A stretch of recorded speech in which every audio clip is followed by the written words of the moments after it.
हमारी संस्कृति, हमारे संस्कार सदा रहें हमारे साथ। सब्सक्राइब करें तिलक।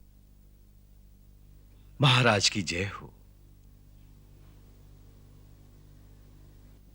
तुम्हें देखकर हमें विश्वास हो गया कि तुम जिस काम के लिए गए थे अपने उस लक्ष्य को पाने में सफल होकर आए हो। जब से तुम गए हो हमें एक रात भी पूरी नींद नहीं सो सके। हमारे मन पर एक बोझ था कि हमारी प्रजा में से एक स्त्री हमसे सहायता मांगने के लिए आई और हम उसके लिए कुछ नहीं कर सके। हम यही सोचते रहते थे कि उस पर क्या बीती होगी, वो कहां होगी और राजद्वार से निराश होने के पश्चात उसे कहीं और सहायता मिली होगी कि नहीं।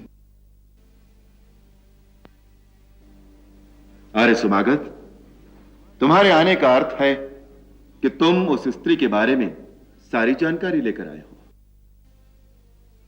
जी महाराज। कहां मिली वो? जी वो तो नहीं मिली, पर उसके घर का पता चल गया।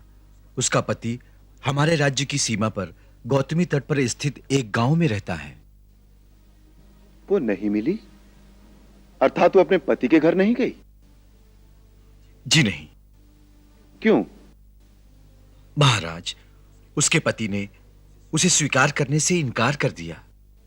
किस अपराध के लिए? वो अपनी मां के घर से आते हुए रास्ते में एक रात कहीं रुक गई थी, इसलिए। क्यों रुक गई थी? इसके बारे में पृथक पृथक धारणाएं हैं। परंतु उस स्त्री ने आकर कुछ तो कारण बताया होगा। महाराज, गांव में पूछताछ करने पर पता चला वो स्त्री एक ही कारण बताती रही। ससुराल से आते हुए रास्ते में उसे एक नदी पार करनी पड़ती है। जब वो नदी किनारे पहुंची तो सांझ का अंधेरा हो चुका था।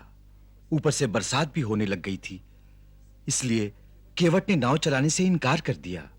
रात का अंधेरा, ऊपर से बरसात, वो कहां जाती। सो विवश होकर उसे वो रात उसी केवट की झोपड़ी में बितानी पड़ी।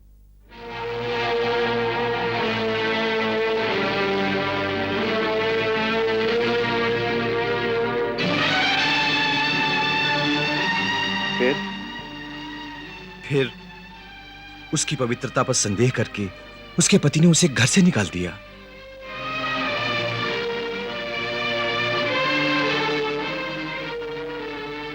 वो अपने पति को अपनी पवित्रता का विश्वास नहीं दिला सकी? कैसे विश्वास दिलाती महाराज? विश्वास तर्क की वस्तु तो है नहीं। विश्वास मन के मानने की बात है। मन मान ले तो विश्वास हो जाता है, मन ना माने तो कितना भी तर्क दे लीजिए, विश्वास हो नहीं सकता। फिर भी पति पत्नी का संबंध तो अटूट होता है। छोटी मोटी भूल के लिए तो एक दूसरे से क्षमा भी मांगी जा सकती है। परंतु महाराज, उस दंपति के बीच में प्रेम कम और अविश्वास अधिक है। पति विश्वास करने को तैयार नहीं। वो कहता है जहां एक रात बिताई हो वहीं जाकर शेष जीवन बिताओ।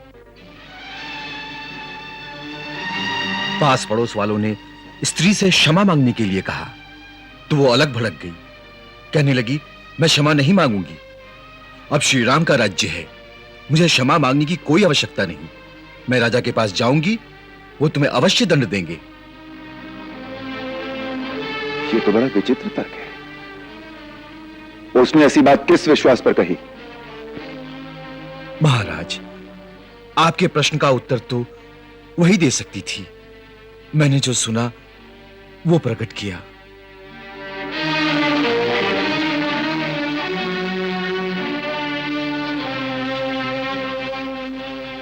अच्छी बात है, तुम जा सकते हो। जोहार महाराज की।